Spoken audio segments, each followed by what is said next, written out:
இவர் வந்து பிளாக்ல டிக்கெட் வச்சு படம் சம்பாதிச்சிருக்காரு, இவர் வந்து எங்களை பார்த்து சொல்றாரா? அப்புறம் அண்ணாவை மறந்துட்டோன்றாரு. வழிகாட்டி நாங்க எப்படிங்க மறப்போம்? நாங்க எம்ஜிஆரையும் மறக்கல, அம்மையார் ஜெயலலிதாவையும் மறக்கல, அவங்களுக்கு வழிகாட்டியே இருந்த அறிஞர் அண்ணாவையும் மறக்கல. இன்னைக்கு கனிமொழி அவர்கள் நினைவுபடுத்துறாங்க, ஏப்பா உனக்கு வந்து எந்த அதிகாரமும் கிடையாது, உங்களுக்கு எதுக்கு இவ்வளவு பணம், உங்களுக்கு எதுக்கு இவ்வளவு செலவு, இந்த காசு அரசு கஜானால இருந்ததுன்னா அது மக்களுக்கு திட்டங்களாவோ இல்ல வசதிகளாகவோ அது போய் சேரும். கவர்னர் செலவு பண்ற இந்த பணம் என்பது தெண்ட விரயம், வீண் விரயம் அப்படின்ற அந்த கருத்து புதிய கருத்துல இது அறிஞர் அண்ணாவோட கருத்து. ஒரு சென்னை மேயர் எடுத்தீங்கன்னா அவங்களோட அந்த ஃபண்ட் இருக்கு பாருங்க, மேயர் ரிலீஃப் ஃபண்ட், அது வந்து ஒரு மழை காலத்துல ரெயின் கோட் வாங்கி கொடுக்கலாம், இல்ல உணவு போடலாம், இல்ல வந்து ஒரு ஒரு வேகமா ஒரு சில வேலைக்கு செய்யலாம். அப்போ மக்கள் பிரச்சனையை பார்க்கக்கூடிய மேயர்களுக்கே கவர்னரை விட கம்மியா தான் இருக்கு. இப்ப கவர்னர் வந்து என்ன பண்ண போறாரு? அதுக்கு டீக்கு 30 லட்சம் ரூபாய், ஒரு டீ பார்ட்டிக்குன்னா அது என்ன 30 லட்சம் ரூபாய்க்கு டீ வாங்கி தங்க பஸ்பம் எதனா போட்டு கலக்கி குடிப்பாங்களான்னு தெரியல. என்ன இப்போ இதை பார்க்கும்போது 30 லட்சம் ரூபாய் செலவாகும் போது ஒரு ஒரு சின்னதா வந்து டீ எஸ்டேட்டே வாங்கி அரசாங்கமே நடத்தலாம் இந்த காசு. வெஸ்ட் பெங்கால் 50% நிதியை வந்து ஆளுநருக்கு குறைச்சிருக்காங்கன்னா நம்ம வந்து அதை குறைந்தபட்சம் 51% குறைத்து வெஸ்ட் பெங்காலோட மாடலை வந்து தமிழ்நாடு முறியடிக்கணும். பிரச்சாரம் பண்ண வேணாம், மக்களை சந்திக்க வேணாம், வெறும் கெஸ்டிங்ல எல்லாம் கூப்பிட்டுக்கிட்டு அப்புறம் அந்த தூதர் எல்லாம் வருவாங்க வெளிநாட்டுல இருந்துட்டு, வந்த உடனே லேடி கவர்னர், அதாவது கவர்னரோட வீட்டம்மாக்கும் முக்கியத்துவம். கலாச்சாரம் எப்படி இருக்கு பாருங்க, குடும்ப தலைவர் தனியா வேலை செய்யறாங்க, குடும்ப தலைவி தனியா வேலை செய்யறாங்க. எதுக்கு? குடும்பத்தை காப்பாற்றணும். கவர்னருக்கு எல்லாமே எக்ஸலன்சி வைஃப் வந்து மேடம் எக்ஸலன்சி, அதனால மொத்தம் குடும்பம் தான் டாட்டர் எக்ஸலன்சி.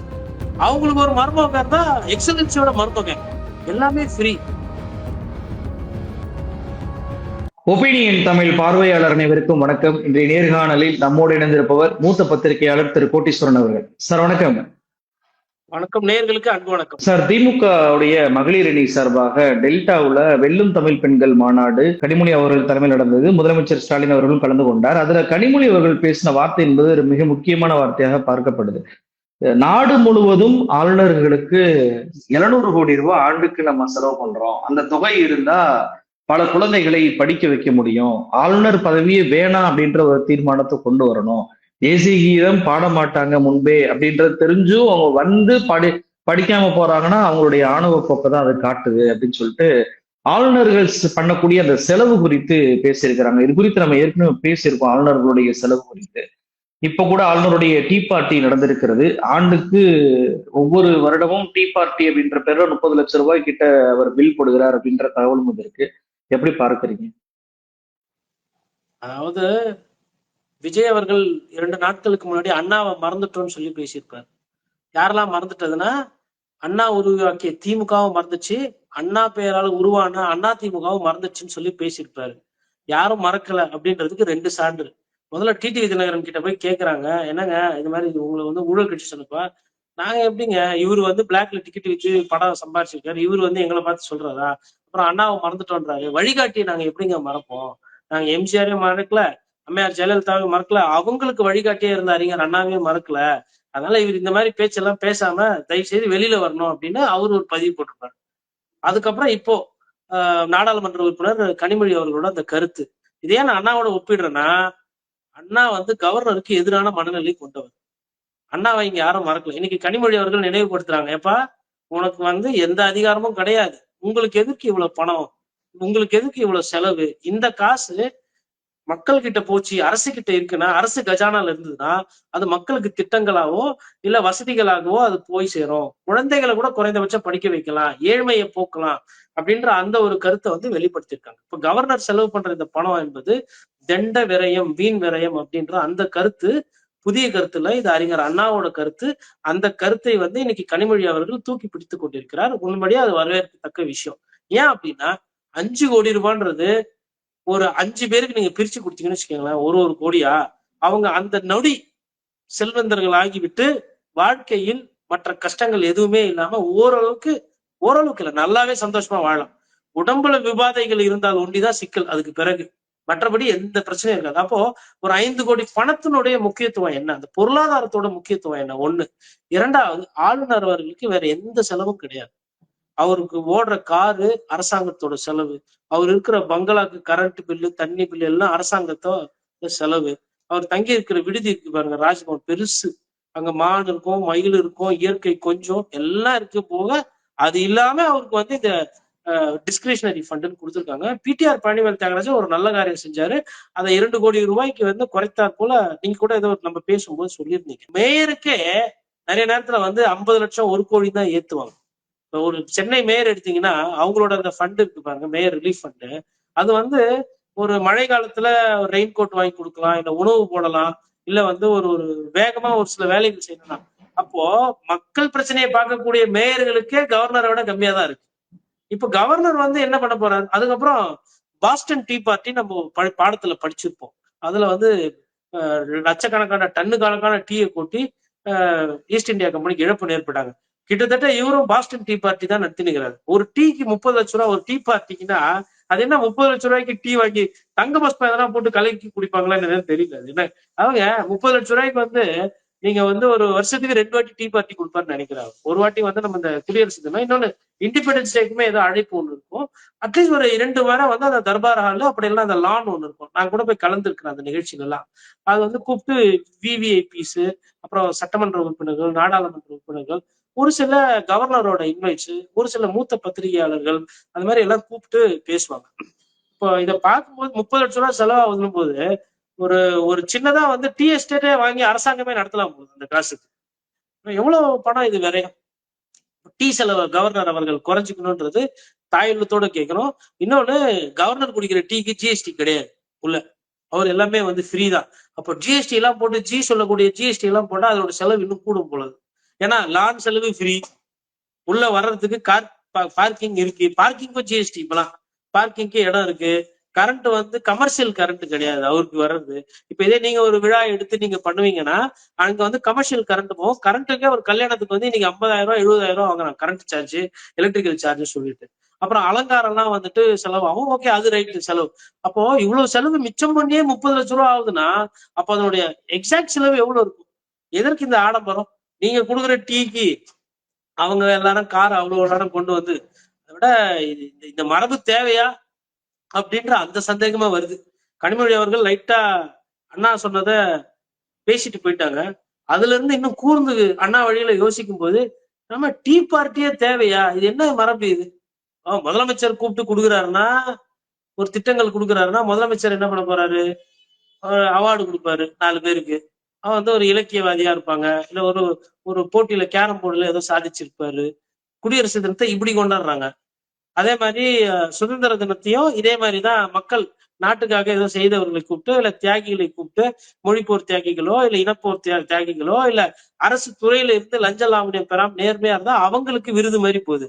ஆனா கவர்னர் என்ன பண்றாரு? சீமான்கள், சீமாட்டிகள், செல்வந்தர்கள், நாடாளுமன்ற உறுப்பினர்கள், சட்டமன்ற உறுப்பினர்கள், மூத்த பத்திரிகையாளர்கள் இவர்களை கூப்பிட்டு விலை உயர்ந்த டீ கொடுக்கிற காரணத்தினால் பொருளாதார நெருக்கடி மேலும் கடுமையானால் டீ கொடுக்கிறது, டீ பார்ட்டியை வந்து குறைத்து கொண்டால் அது நன்றாக இருக்கும் என்பது என்னோட ஒரு சாமானிய ஒரு புரிதல். மேற்கு வங்கத்துல 50% நிதியை வந்து நிறுத்தி வச்சிருக்கிறாங்க, தடுத்து நிப்பாட்டி இருக்கிறாங்க, கொடுக்க முடியாது அப்படின்னு சொல்லி. தமிழ்நாட்டிலையும் அது போன்ற நடைமுறை வரணும் அப்படின்ற கோரிக்கை வந்து வைக்கப்படுது சார். அதை எப்படி பார்க்குறீங்க? கோரிக்கை வைக்கப்படாம அதை நிறைவேற்றிட்டா நல்லா இருக்கும். வெஸ்ட் பெங்காலாலேயே முடியுதுன்னா தமிழகம் என்ன அதுக்கு கம்மியான ஒரு மாநிலமா? மக்கள் தொகை வேணா வெஸ்ட் பெங்கால்ல கூட இருக்கலாம், இல்ல தொகுதிகள் நாடாளுமன்ற உறுப்பினர்கள் அந்த மாதிரி விஷயங்கள் கூட இருக்கலாம். மற்றபடி தமிழகம் வந்து எதுலையுமே வந்து குறைந்த ஒரு மாநிலம் கிடையாது. வெஸ்ட் பெங்கால் 50% நிதியை வந்து ஆளுநருக்கு குறைச்சிருக்காங்கன்னா நம்ம வந்து அதை குறைந்தபட்சம் 51% குறைத்து ராஜ்பவனுக்கு போற செலவுகளை குறைத்து கொண்டால் மக்களுக்கு அதனால வந்து பயன் தரும். அந்த பணம் வந்து அரசுக்கு மிச்சமாகும், அந்த பணம் மக்களுக்கு உதவும். அதனால வெஸ்ட் பெங்காலோட மாடலை வந்து தமிழ்நாடு முறியடிக்கணும் அப்படின்றதுதான் நம்மளோட. எந்த கவர்னர் வந்தாலும் சரி, நாளைக்கு ஆட்சி மாற்றம் இல்ல காங்கிரஸே கூட வரட்டும், கவர்னர்ன்றது ஐயா அறிஞர் அண்ணா சொன்ன மாதிரி அது வந்து ஒரு ரப்பர் ஸ்டாம்பு. அது வந்து ஆட்டுக்கு ஒரு தாடி வச்சு ஒன்றும் பிரயோஜனம் இல்லை. ஆட்டுக்கு தாடி இருந்து என்ன பண்ண போகுது? ஆடு தானே.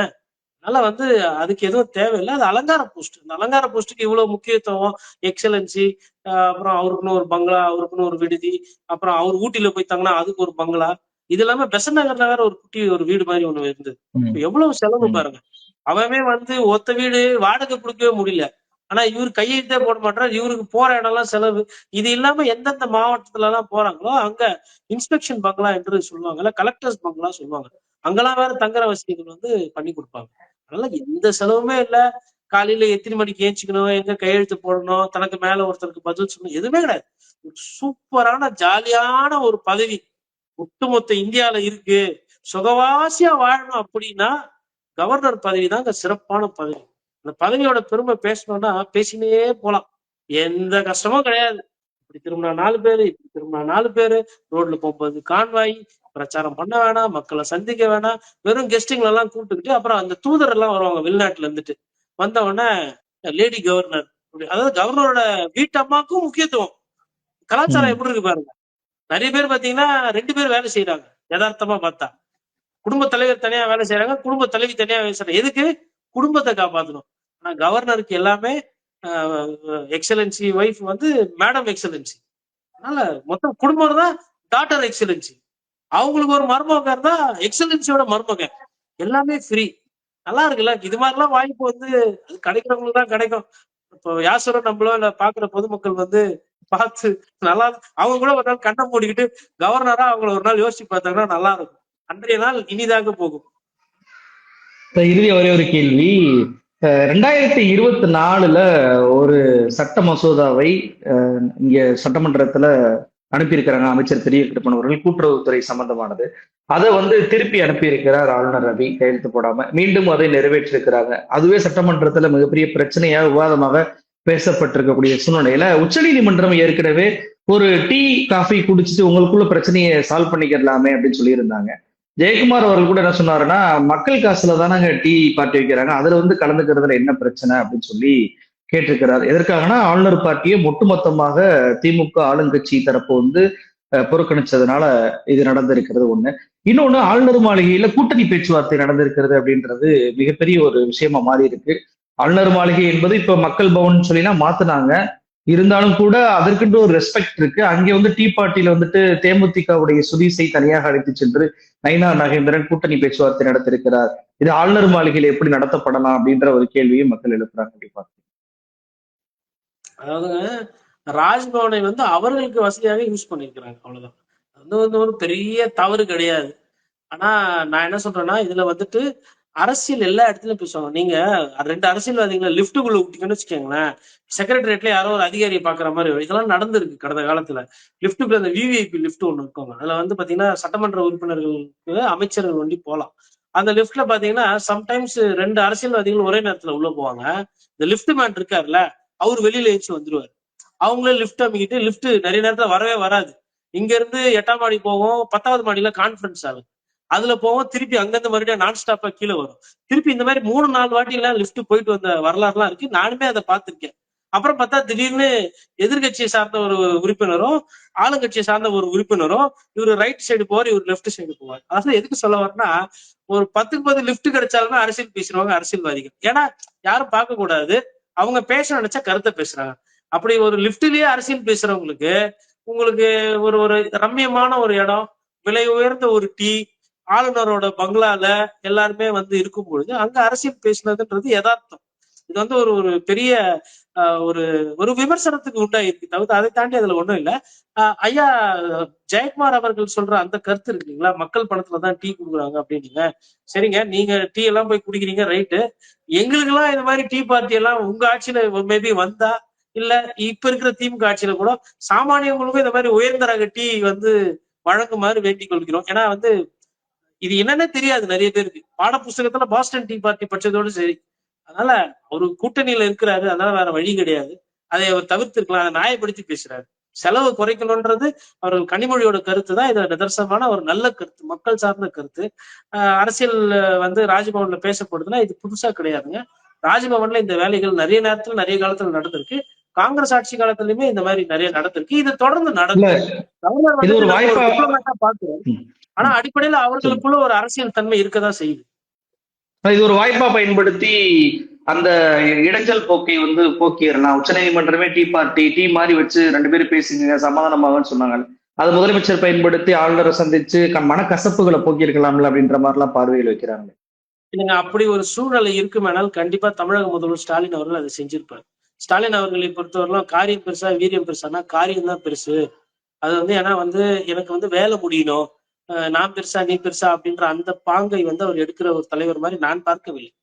அப்படி இருக்கும் பொழுது என்னை பொறுத்தவரை நானுமே கடந்த காணொலியில அவர் மீது விமர்சனம் பண்ணிருப்பேன். என்னன்னா, இவர் எதுக்கு கவர்னரை திருப்பி திருப்பி கூப்பிடுறாரு. ஒருவேளை போனா அந்த இடத்துல ஒரு சில 4-5 ஃபைல் கையெழுத்து ஆகும்னு இருந்ததுன்னா கண்டிப்பா முதல்வர் போயிருப்பாரு, அந்த நிகழ்ச்சியில கலந்து கொண்டிருப்பாரு. இவர் எப்ப தமிழ் தாய் வாழ்த்துலயே ஒரு சின்ன பிரச்சனை பண்றாருன்னும் போது இவரை எதுக்கு போய் பார்த்துக்கிட்டு நேரத்தை வீணடிக்கணும் அப்படின்னு சொல்லிட்டு ஒரு முடிவு எடுத்திருப்பாரு. இன்னொன்னு, இப்ப டீ பார்ட்டிக்கு போகாதனால, இப்ப முதலமைச்சர் போகாதனால மேபி அந்த டீ செலவு மிச்சம். அது மக்கள் பணம் மக்களுக்கே திருப்பி வரதுக்கு வாய்ப்பு இருக்கும். இல்லைன்னு வச்சுக்கோங்களேன், இப்ப இவரும் ஒரு 10-15 கார் போனோம். முதலமைச்சர் அலுவலகத்துல பொதுமக்கள் பாதிப்பு. இந்த அரசியல் ஆளுமைகள் வெளியில போலனாவே மக்களுக்கு எவ்வளவு பணம் மிச்சம் பாருங்க. டிராபிக் பிளாக் ஆகாது. அதனால தேவைப்படுற விஷயங்களை கலந்துக்கணும் பண்றாரு. அவரு மேபி ஆள் அனுப்பிச்சிருப்பாங்க. திமுக மொத்தமா புறக்கணிச்சிருக்க மாட்டாங்க. மேபி யாருன்னா அனுப்பியிருப்பாங்களா எனக்கு தெரியல. இல்ல அட்லீஸ்ட் குறைந்தபட்ச அதிகாரிகள் போயிருப்பாங்க. அதனால அது ஒரு சந்திச்சு சமரசம் செய்யற மாதிரி தான் இதனால சமரசம் ஆயிருக்கும்.